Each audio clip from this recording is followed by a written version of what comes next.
Have you ever felt your emotions betray you at the worst possible moment, ruining your deals, your dignity, or your power?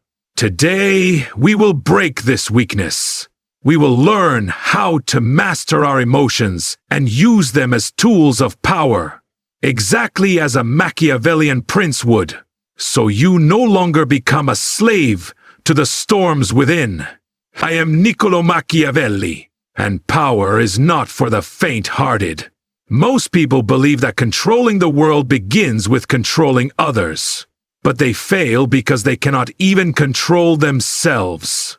In this world, if you wish to command, you must first conquer your own heart, turning your emotions into soldiers that obey your will. Today, I will give you 5 dark laws of emotional control, to think like a Machiavellian prince, to walk among people who yell, provoke, or flatter you, and yet remain unmoved, calculating, and sovereign. They call it honesty, but I call it foolishness.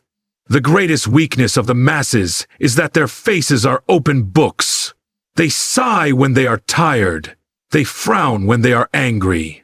They smile too quickly when they crave approval. They look away when they are afraid. Each expression, each micro movement of the face, every trembling of the lip, every slight narrowing of the eyes, these are signals. And these signals betray the battlefield within the mind. When you reveal your emotions, you hand your enemies the key to your inner kingdom.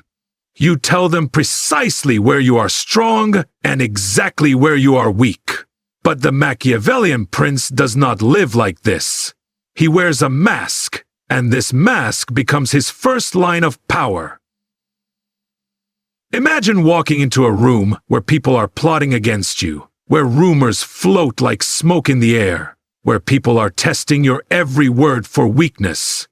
Now imagine walking into that room with a face that reveals nothing, a calm expression that says everything and nothing at once, and a controlled voice that flows without hesitation. Behind that mask, you may be raging, afraid, or even unsure, but to the world, you are calm, composed, and unshakable. This mask is your weapon, your armor, and your freedom. When you allow your emotions to control your face, you lose the ability to control perception. If someone insults you, and you react with visible anger, you show them they have power over you.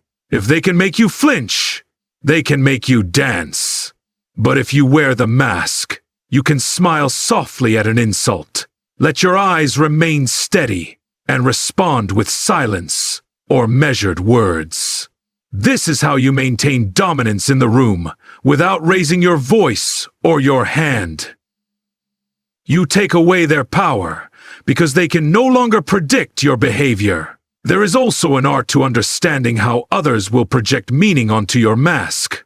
The blank calmness can be interpreted as strength, mystery, or even quiet danger. People fear what they do not understand. When your face is a mirror that reflects nothing, people will project their fears onto you, imagining that you know more than you do, that you have hidden plans, that you are calculating silently, even when you are not. And in this way, you gain psychological leverage simply by mastering your expression. The mask does not mean you suppress emotion. It means you control its display. When you are with allies, when you are alone, when you are in private spaces where strategic vulnerability is necessary, you may allow emotion to be expressed. But when you are dealing with adversaries, competitors, or people whose loyalty you are still testing, the mask must remain. This is the separation between your inner world and your outer strategy. It is important to practice this skill in small moments. When someone disagrees with you, remain calm. When you feel your heart rate increase during a heated discussion, keep your breathing steady and your face neutral. When you receive unexpected praise, do not smile too quickly or show eagerness. Because eagerness reveals desperation. Practice in front of a mirror. Practice during conversations. Practice during conflict. Until your facial muscles learn to obey your will, not your feelings. This is the path to composure under pressure. To appearing untouchable when people test you. Because here is a truth you must understand deeply.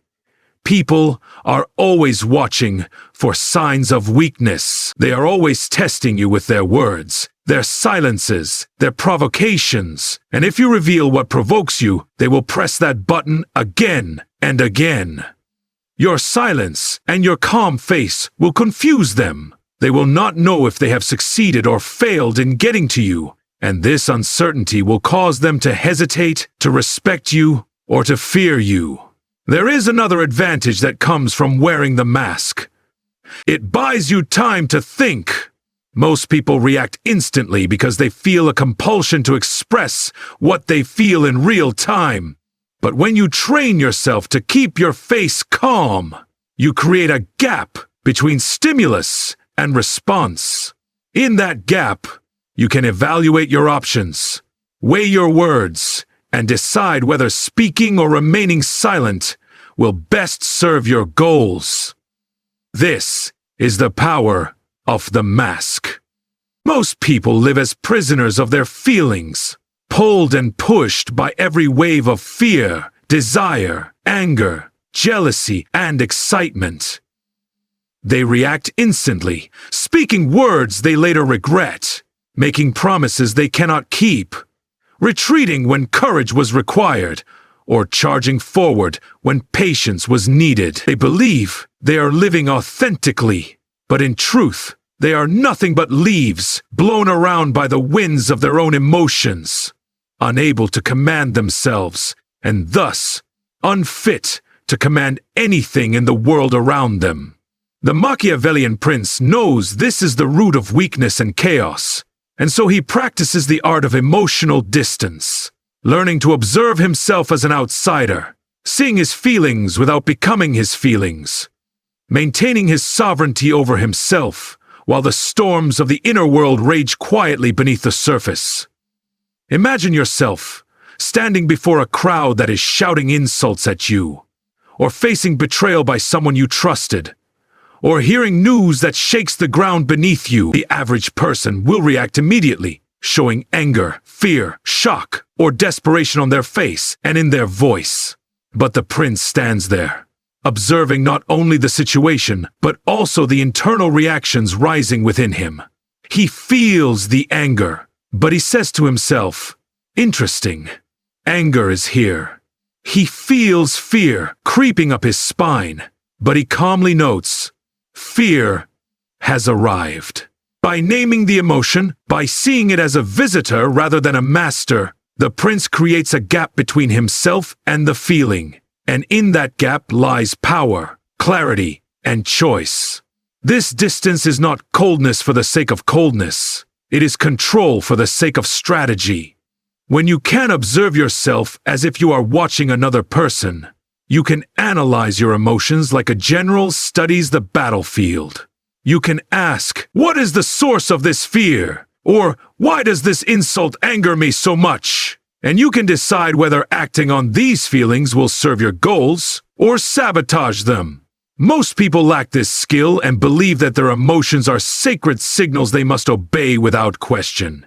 The prince understands that emotions are information, not commands. They are alerts that something in the environment is triggering a response, but whether to act on that response is a matter of choice, not compulsion. This practice of observing yourself can be cultivated daily. When you feel impatience during a negotiation, notice it and do not act on it. When you feel the desire to prove a point in a conversation, notice the urge, but remain silent if silence is more powerful. When you feel envy towards someone else's success, acknowledge it, study it, and ask yourself how this emotion can fuel your ambition rather than drain your energy and resentment. The prince understands that every emotion can be converted into fuel for power if it is first observed, studied, and then harnessed, rather than blindly obeyed. There is also a profound psychological advantage in mastering emotional distance. When you do not react emotionally in situations where others expect you to, they begin to see you as unpredictable and unshakable. They cannot read you, and what people cannot read, they cannot control. They may even begin to respect you or fear you, sensing that you possess a level of composure that they do not. That you are operating on a level above petty emotional reactivity. This reputation alone can protect you from manipulation, because manipulators thrive on predictable reactions, and when you give them none, they lose their power over you. Emotional distance also sharpens your perception of others. While you are calm, observing your inner world, you can simultaneously watch the emotional reactions of others, seeing who is desperate for approval, who is insecure, who is arrogant, and who is easily provoked. You can learn to identify their emotional triggers and use this information to influence them, to guide conversations, to negotiate more effectively, and to position yourself strategically within any group or situation. This dual awareness of your inner landscape and the emotional states of others transforms you from a reactive participant into a deliberate strategist. You do not have to suppress your emotions to practice emotional distance. Suppression leads to inner turmoil and eventual outbursts that can destroy your reputation and composure. Instead, you acknowledge emotions fully, but you remain the observer, maintaining the ability to choose when, where, and how to express them for maximum strategic impact. The prince knows that feelings are not weaknesses to be denied. The prince knows that feelings are not weaknesses to be denied, nor are they sacred truths to be obeyed without question. They are currents of energy to be channeled according to your will, ensuring that your inner world becomes a source of power rather than chaos. They say anger is weakness, that it blinds you and drags you into making foolish choices. And in the hands of the untrained, this is true. Most people explode in anger over the smallest provocations, believing it makes them look strong, believing it shows they cannot be disrespected. In truth, these people are nothing but puppets of their own emotions, dancing wildly while others observe and manipulate them with the slightest push of a finger. When you allow your anger to control you, you are admitting to the world that you have no control over yourself. You are admitting to your enemies that you can be easily manipulated, that you will reveal your hand when the right button is pressed, and that your mind is ruled by your emotions, not your will. But to the Machiavellian Prince, anger is never a habit. It is a weapon, and like any weapon, it must be sharpened, maintained, and used only when it serves a purpose. The prince does not explode when insulted by a fool in public, nor does he lose his composure when provoked by whispers in dark corners. Instead, he observes, he remembers, and he waits. When the time comes, he unleashes anger with precise calculation, using it as a psychological tool to strike fear, command respect, and shatter the defenses of his adversaries. When you allow anger to become a habit, it becomes a drug, something your ego craves to feel alive. You begin to use anger in moments when silence would have gained you power, when calm would have strengthened your position. Your words, spoken in rage, become tools for others to use against you. Your decisions, made in heat, become traps that you set for yourself, digging your own downfall. The Machiavellian Prince understands that anger, when used correctly, is a force that can clear obstacles, silence opposition, and demand respect. But only if it is wielded with timing and purpose. Imagine a ruler who remains calm through countless provocations, letting people believe he is soft, letting them speak against him while he collects information, while he measures the ambitions and fears of those around him. Then, at the moment when his authority is truly threatened, he unleashes his anger, not in screams and wild gestures, but in decisive, fear-inducing actions that remind everyone that beneath his calm exterior lies a power that will not tolerate betrayal or disrespect when it matters. This is calculated outrage, and it leaves a deeper impact than 1,000 petty outbursts ever could. To master this law, you must begin with observation of yourself. Notice the times when your anger rises, when your pulse quickens, when your breathing becomes shallow, when your vision narrows. In these moments, instead of allowing yourself to explode, learn to stand still internally, to let the anger pass through you without letting it control your tongue or your actions. Speak only when you have assessed whether expressing your anger will serve your long-term goals. If it will not, remain silent.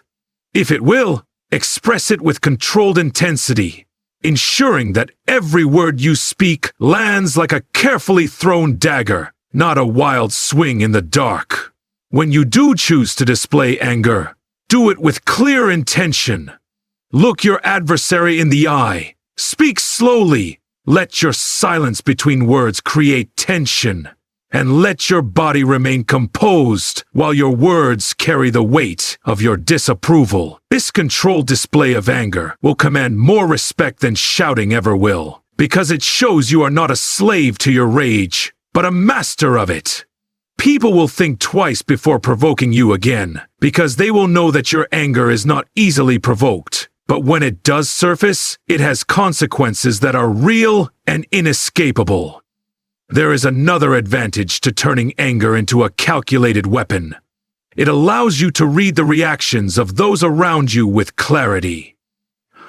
When you remain calm, you can see who is truly loyal and who is testing your limits.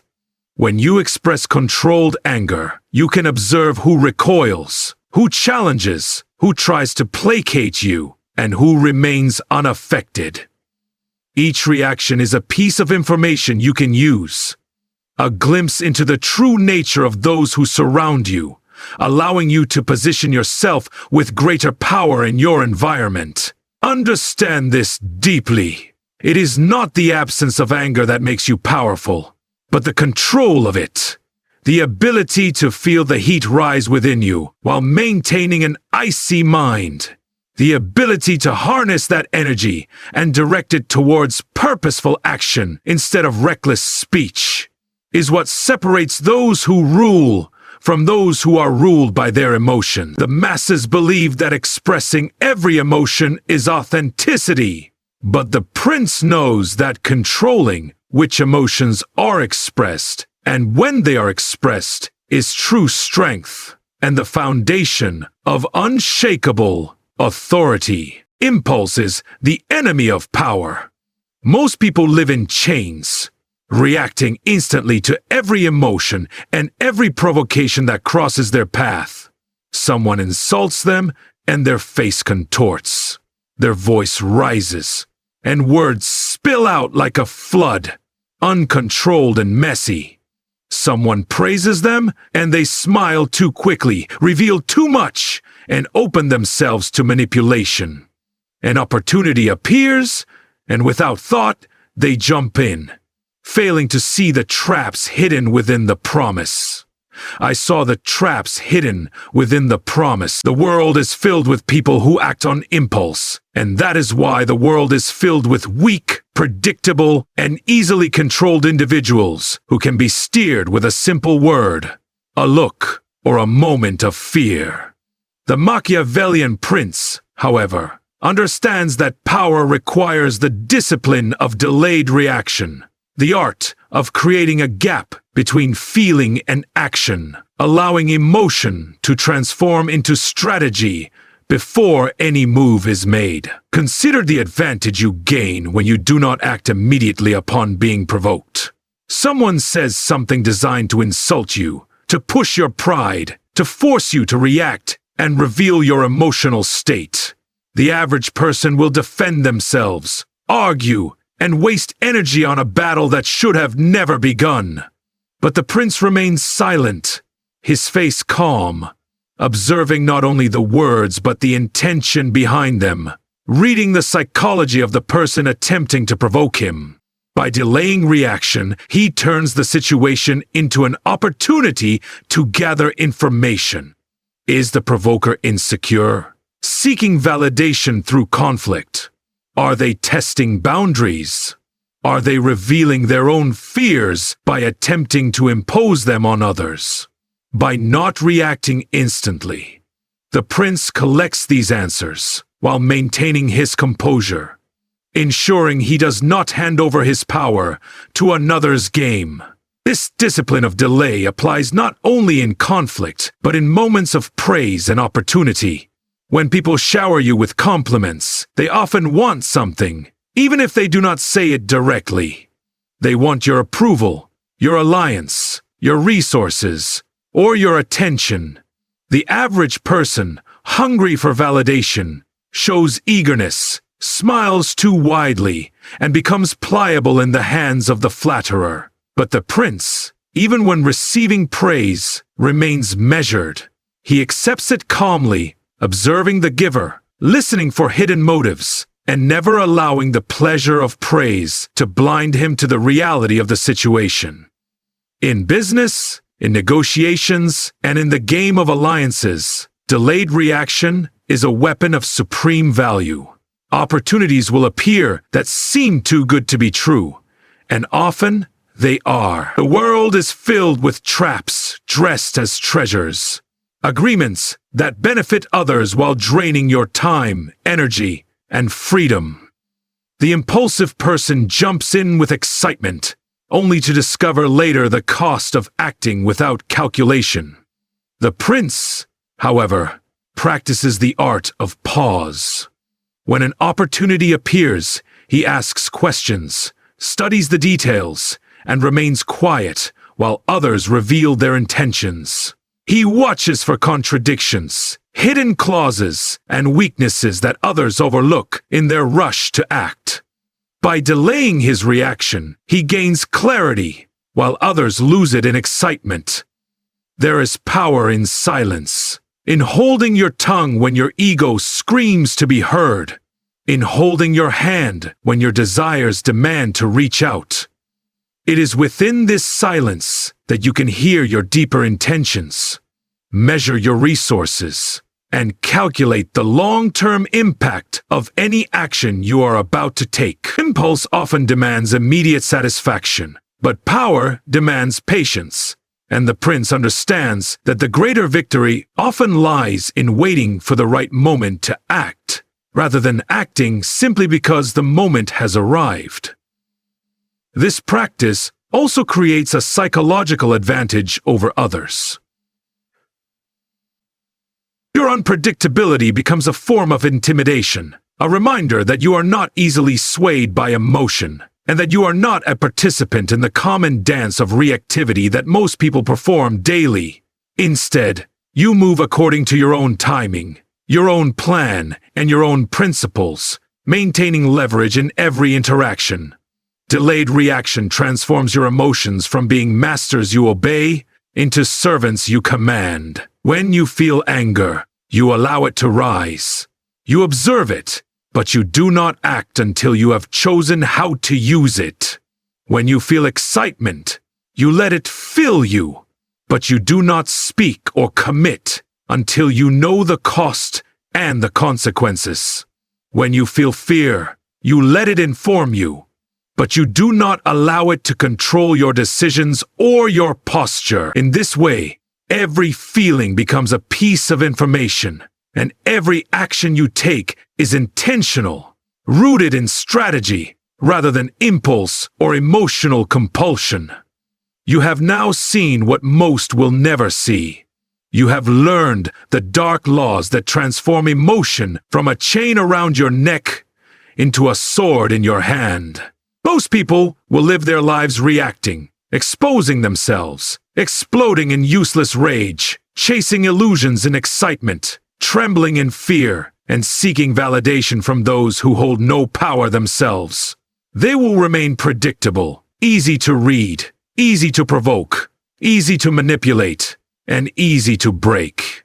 But you, if you choose to walk the path of the Machiavellian Prince, will become different. You will wear the mask, never revealing your true emotions, using your silence to confuse and command the respect of those around you. You will turn your anger into a precise tool, unleashing it only when it serves your purpose and never as a reckless habit. You will observe yourself as an outsider, studying your emotions without becoming enslaved by them, converting every feeling into energy for your goals. You will delay your reactions, creating a gap between stimulus and action, ensuring that your moves are driven by calculation, not by impulse or fear. In a world where most are ruled by their emotions, you will rule your emotions. In a world where most are exposed, you will remain hidden. In a world where most act quickly and foolishly, you will act slowly and strategically. This is how power is built, how influence is extended, and how you walk through chaos untouched. This is how you begin to think and move like a Machiavellian prince, in a world that rewards those who can command themselves first, before they attempt to command anything else.